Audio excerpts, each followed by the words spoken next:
दोस्तों हम एक कुएं में खड़े हैं। यह कुआं है, बावड़ी है और यह एक पुरातात्विक विशेषांक है। निषाद राज, गुहराज निषाद, जिनके यहाँ भगवान राम ने माता जानकी और लक्ष्मण के साथ एक रात विश्राम किया था और यहीं से सुरसर को पार करते हुए वह चले गए थे भारद्वाज मुनि के आश्रम। तत्पश्चात चित्रकूट में उनका जाना हुआ था। और इस कुएं और बावड़ी के दूसरे भाग को मैं दिखा रहा हूं। गंगा से पानी आता था, निर्मल पानी, और छन करके सुरंगों के माध्यम से इस बावड़ी से, एक बावड़ी से आकर के दूसरी बावड़ी में, दूसरी से तीसरी में, तीसरी से चौथी में, चौथी से पांचवी में और पांचवी से फिर गंगा में।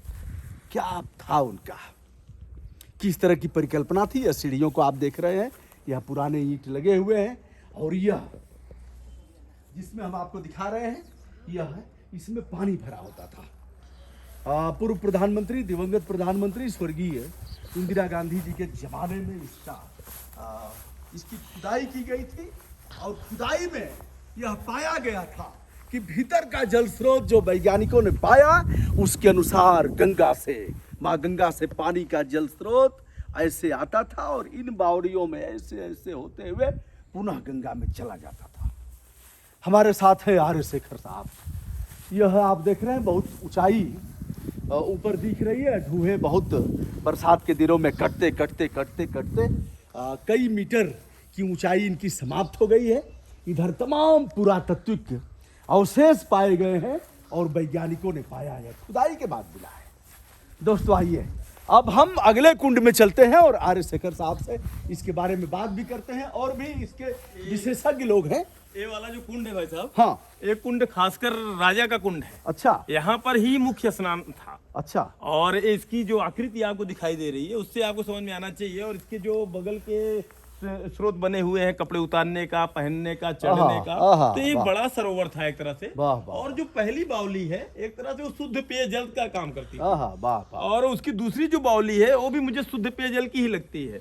लेकिन यहाँ आकर स्नान का, क्या हम लोग तीसरी में हैं कि दूसरी? तीसरी है। तीसरी, ये तीसरी है। उसके बाद रानी का है, क्योंकि आबादी ऊपर है। तो रानी को उसमें स्नान करना था। ये खुली बावली थी, यहाँ राजा आते थे, मंत्री आते थे, उनके लोग आते थे। तो यहाँ पर तो वह लोग क्या, वह लोग गंगा स्नान नहीं करते थे ऐसे ही, मतलब गंगा में सीधे नहीं जाते? सीधे गंगा में शायद उस समय हर कोई जाने का रिवाज नहीं रहा होगा। एक किले के अंदर अपने अतिथियों के लिए और चीजों के लिए। और चूंकि एक चीज और था भाई साहब, गर्मी के दिनों में माँ गंगा एक घाट छोड़ देती रही होंगी, जैसे आज छोड़ देती है। तो उस समय एक जल संग्रहण हो जाता था और एक काफी दिनों तक चलता था। जब इसका मतलब गंगा का पानी ले आए और फिर इधर भी जल संचयन हो। भाई साहब ये जहाँ हम लोग खड़े हैं, जल संरक्षित, मुझे अंदाजा है कि ये लगभग 12 फीट अभी नीचे, 15 फीट नीचे जाएगा। और ये आपको स्रोत दिख रहा है, पानी आने का ये रास्ता है।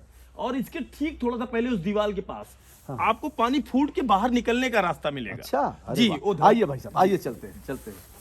दोस्तों यह मिट्टी सामान्य मिट्टी नहीं है, यह निषाद राज की मिट्टी है, जिन्होंने भगवान राम को उस पार किया था। यही घाट से थोड़ी दूर है। यह ईंटों को देखिए, यह कितनी मोटी मोटी ईंटें हैं और कितनी भव्यता इनकी है। अब मुझे लग रहा है जैसे उपला पाथा जाता है, वैसे ही इनका भी निर्माण किया गया था। पाथ बनाया गया। वाह वाह वाह वाह। यह कंक्रीट आप देख रहे हैं, यह सुर्खी चूना और कंक्रीट का।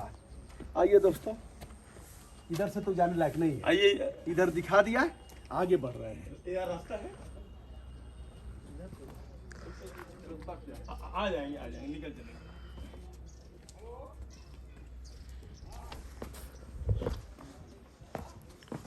नहीं, इधर आने का तो नहीं है आपके लिए। चलिए हम और आगे तक दिखा देते हैं। इसके नीचे से ही एक सुरंग है पूरी।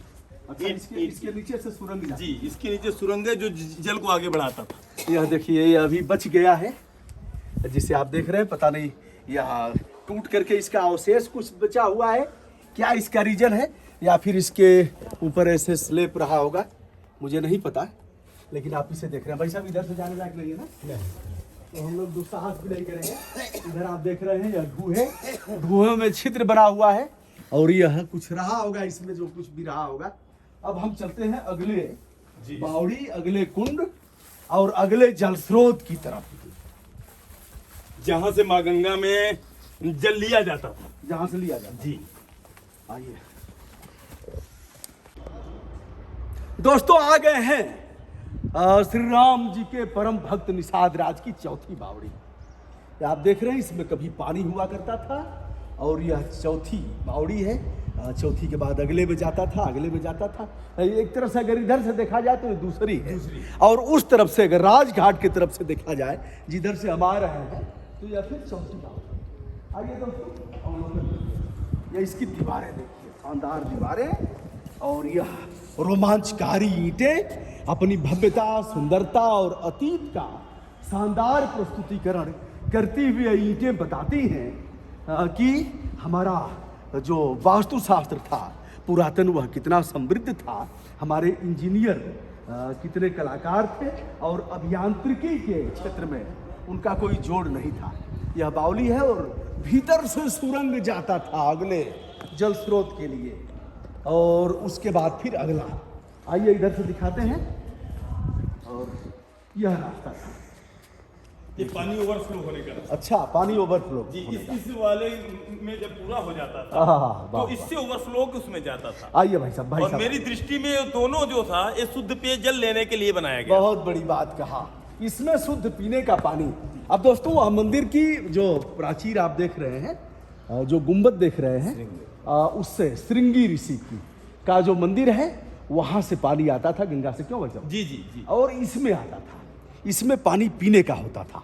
फिर पानी जब ओवरफ्लो होता था तो इस रास्ते से जाता था इस बावड़ी में, बावड़ी नंबर 2, उसमें भी पीने का पानी संभवतः होता था। और इसकी विशेषता एक है कि आप देखिए यहाँ से ओवरफ्लो होने का तो रास्ता दिया गया है, लेकिन इसका पानी इधर ओवरफ्लो ना हो, इसलिए इसका जो लेवल है वो घटा है। वाह वाह। और आगे इसी में सुरंग है जो नीचे नीचे ले जाकर उस बावड़ी से जुड़ता है।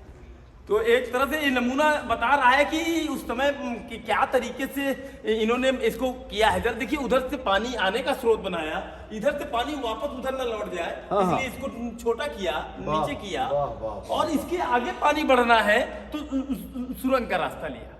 क्या बात है, क्या बात है।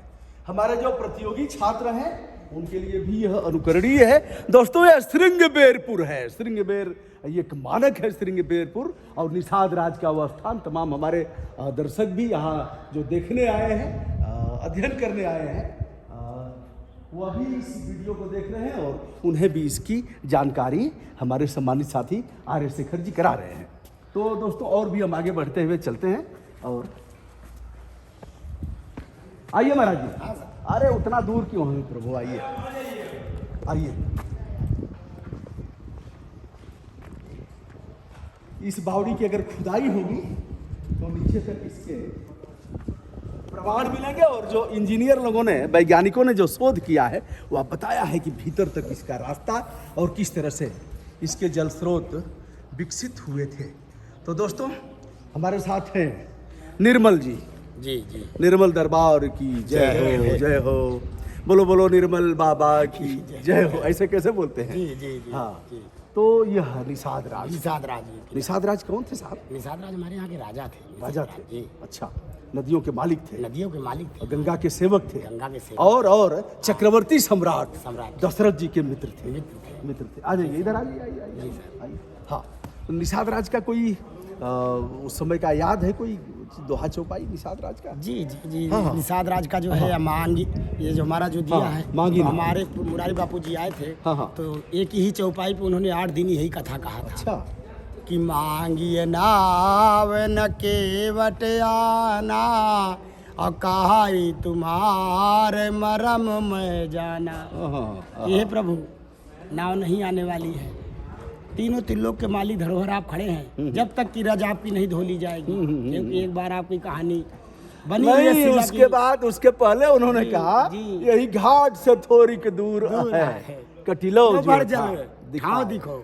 कमर ने कहा था, कमर के बराबर, कमर के बराबर ऐसे चले जाइए। अरे नहीं, ऐसे नहीं जाए, ऐसे नहीं जाने देंगे। और नहीं, हम आगे आगे चलेंगे, हम आगे और आप पीछे पीछे चलिएगा। हाँ, तो इस तरह से कहा था कि मांगत नाव किनारे प्रेम स्नेह, मांगत नाव करारे ठाड़ो, जो तीनों त्रिलोक का मालिक है, वो है किनारे खड़े होकर के नाव और नाव मांग रहा है राजा से। और रात भर राजा उनकी रक्षा में थे सोया, रात भर थे जी। अब फिर मांगने की क्या जरूरत? क्या बात है, क्या बात है। उसमें पात भरी सहरी सकल सुत बारे बारे, केवट की जात कछु भेद ना पढ़ाइयो। और हमारे इतना बड़ा परिवार जिएगा कैसे प्रभु अगर आपका स्पर्श हो जाएगा और ये अभी नारी हो जाएगी तो कैसे हमारा सब चलेगा? कैसे चलेगा? उस निषाद राज की इस पवित्र भूमि पर, उस माटी पर आकर के गर्व की अनुभूति हो रही है और रोम रोम पुलकित हो रहा है। भगवान राम जी से गले लगाया था जिन्होंने, और कुछ उनके पास था नहीं, उनके पास कुछ था नहीं। फिरत बार प्रभु जो कुछ देवा, सोई प्रसाद में सिर धर लेवा। मांगी नाव मन मुदित उतारे, जानकी माता ने संकोच में कृपाल ले उतराई, केवट चरण गए नाथ आज में कान पावा। अब मिटे ही दुख दारी हमारी दरिद्रता दूर कर दो बस प्रभु, और कुछ नहीं। बहुत काल में कीन मजूरी, आज दिन विधि नाथ बनी भली पूरी। तो दोस्तों यह रहा, और हमारे कई साथी उपस्थित हैं। इधर गंगा जो मैंने दिखाया है गुंबद दिख रहा है, और यह कौन सा घाट है? ये श्रृंगबेरपुर घाट से गंगा माँ का जल आता था सुरंगों के माध्यम से, और विभिन्न बावड़ियों और कुओं से होते हुए पहुंच जाता था राजघाट। यह था हमारे निषाद राज का जल प्रबंधन और उनका उच्चतम गंगा के प्रति जो सम्मान प्रकट करने का भाव था। हम हैं राजशेखर जल योद्धा, और महाराज जी के साथ हमारे साथ और भी मित्र हैं, श्री यूबी सिंह साहब हैं, इनको भी ढेर सारी शुभकामनाएं। अमित जी हैं ऊपर, और भी मित्र यहाँ पहचानने वाले आ गए हैं। सभी के प्रति हमारा शुभ भाव, और श्रृंगबेरपुर की इस माटी को विनम्रता के साथ प्रणाम करता हूँ, सिर माथे लगाता हूँ।